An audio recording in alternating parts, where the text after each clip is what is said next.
రామ్ గారు ఉన్నారు. చెప్పండి, ఎలా మీకు ఎలాంటి అనుబంధం ఉండేది అందశ్రీతో? అందశ్రీతోని మొత్తం తెలంగాణకే అనుబంధం. అందులో నేను ఒక భాగమే. ఆయన మ్, అనేక సమావేశాల్లో మాటలు పాటలు ఉండేవి. ఆ ఆ మాటాపాట కార్యక్రమానికి ఆయనతో పాటు మేము కలిసి సభలకు సమావేశాలకు వెళ్ళేవాళ్ళం. ఒకటి రెండు కాదు, వందల సమావేశాలు ఇద్దరం కలిసి పాల్గొన్నాం. ఆ వందల సమావేశాల్లో ఆయన ఆ, మాటాపాట వినేది, తెలంగాణ గురించి ఆయన చెప్పిన విషయాలు కానీ అన్నిటికంటే మించి ఆయన తెలంగాణ ఉద్యమము ఎట్లా పోతే బాగుంటుందనే విషయం మీద కూడా తరచూ తన అభిప్రాయాలు వ్యక్తం చేసేవాడు. ఎక్కడైనా తప్పు జరిగితే ఎత్తి చూపేవాడు. అది ఆయనతో ఉన్నటువంటి అనుబంధం. మనిషి ఆ, ఆ, తారతమ్యాలు ఉండవు, మనుషుల మధ్యన ఇట్లా దూరం అనేది ఆయనకు తెలియదు. ఎవరితోనైనా కలివిడిగా ఉంటాడు, స్నేహంగా ఉంటాడు. కాబట్టి ఇంటికి వచ్చిందంటే దాదాపు ఒక సుడిగాలిలాగా వస్తాడు మనిషి. మొత్తం అందరినీ చుట్టుకుంటాడు, అందరినీ పలకరిస్తాడు, అందరినీ తడుముతాడు. అది ఆయనకు ఉండేటువంటి గొప్పతనం. చాలా మాకు ఆశ్చర్యం అనిపించే విషయం తొలితే ఏంటంటే, ఏమి చదువు రాదు, అక్షర జ్ఞానం కూడా లేదని చెప్తాడు, మరి ఇంత పాట ఎట్లా రాస్తాడు అని మేము అదే ఆశ్చర్యపోయేది. ఆ పదబంధం అది అట్లా రావటం చాలా కష్టం. బాగా చదువుకున్న వాళ్ళకు కూడా పదాల కూర్పు కానీ ఆ పదాల ఎంపిక కానీ సాధ్యమయ్యే విషయం కాదు. అది ఎట్లా సాధ్యమవుతుందని చెప్పి మేము ఆశ్చర్యపోయి అప్పుడప్పుడు అడిగేది కూడా. నా నాలిక మీద బీజాక్షరం ఉన్నదేమో అని అంటుండేది. అంతే తప్ప ఎన్నడూ కూడా చెప్పేవాడు కాదు. దానికి అంతకుమించిన వివరణ ఆయన దగ్గర లేదు. అది కొంత ఆధ్యాత్మిక జీవితం ఉంది ఆయన.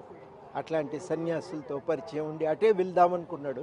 మళ్ళీ వెనక్కి వచ్చి సమాజంలో ఒక పాత్ర, మానవులకు ఒక సేవ చేయటం ఒక కర్తవ్యంగా ఎంచుకొని ఇక్కడ మన జీవితంలో ఇక్కడ జీవితాన్ని ఎంచుకున్నాడు. అది ఆయన ఆయన తీసుకున్న నిర్ణయము తెలంగాణకు లాభం చేసింది. అట్లా తెలంగాణలో ఒక భాగమైండు. తల్లి తండ్రి లేకుండా అనాథగా పెరిగిండు. ఊరే తన తల్లి అనుకున్నాడు. ఆ ఊరే ఆయనకు ఆధారం ఇచ్చింది, నీడ చూపింది అని చెప్పి నమ్ముతాడు. ఆ ఊరు నుంచే చాలా నేర్చుకున్నా అని కూడా ఆయన చాలా ప్రేమగా దాని గురించి చెప్పుకుంటూ ఉంటాడు. అది ఆయన ప్రత్యేకమైన వ్యక్తిత్వం. అంజశ్రీ చాలా సాధారణ జీవితం గడుపుతున్నారు. ఇప్పటికే ఆయన ఇల్లు చూస్తే 2 రూమ్లలో ఉంటాడు, సొంత కారు కూడా లేదు అంజశ్రీకి అని చెప్పి బస్సు వాసులు చెప్తున్నారు. ఎట్లా చూడాలంటారు ఆయన జీవనం? అదే అంతే. ఆయన మామూలు పశువులుగా పెరిగిన పిల్లగాడు తర్వాత ఒక నిర్మాణ కార్మికునిగా కూలీగా మారి ఒక నిర్మాణ కార్మికునిగానే ఆయన బతికిండు. అది అందశ్రీ జీవితం. గత ప్రభుత్వంలో సరైన గుర్తింపు పొందలేదు. అనేక ఇంటర్వ్యూలలో కూడా ఆయన చెప్పిండు, చాలా ఇబ్బందికి గురైన, మేము తెలంగాణలో ఉద్యమంలో ఎంతో కీలకంగా పనిచేస్తాం, కానీ ఈ మధ్యనే ఆయన పాటని గుర్తించి ప్రభుత్వం ఆయనకి ప్రోత్సాహం కూడా అందించడం జరిగింది. చాలా సంతోషం వ్యక్తం చేసింది. కానీ ఇప్పుడే అకాల మరణం మృతి చెందడం జరిగింది. అవును, చాలా పెద్ద ఊహించని సంఘటన ఇది. మొత్తం తెలంగాణ ఇవాళ దుఃఖంలో మునిగిపోయింది. ఇవాళ వాస్తవానికి ఆయన వ్యక్తిగతంగా ఏం కోరుకోలే, పదవులో ఏవో కోరుకోలే. ఆయన కోరుకున్నది ఏంటంటే అది పాటకు జాతీయ గీతం గుర్తింపు ఇవ్వాలనుకున్నాడు. అప్పటికే తెలంగాణలో ప్రచారం పొందింది. అది ప్రతి స్కూల్లో జాతీయ గీతం తర్వాత అది పాడేది. ఖమ్మం కోర్టులో దాదాపు ప్రతిరోజు ఆ కోర్టు కార్యక్రమాలు ప్రారంభించే ముందు ఆయన పాట పాడేది. అట్లా దానికి ప్రచారం దొరికింది. జాతీయ హోదా గుర్తింపు ప్రభుత్వం ఇవ్వాలని ఆయన ఆశపడ్డాడు.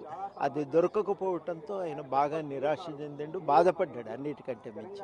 ఆ ఒక్క విషయమే కాదు, మనుషులతో వాళ్ళ వ్యవహారం చూసి కూడా ఆయన ఖిన్నుడైపోయిండు, బాధపడ్డాడు. చాలాసార్లు ఈ విషయం అందరితో కూడా పంచుకున్నాడు. ఇవాళ ఏంటంటే మరి ప్రభుత్వంలో వాళ్లకు ఆయన పాటకు గుర్తింపు దొరికింది.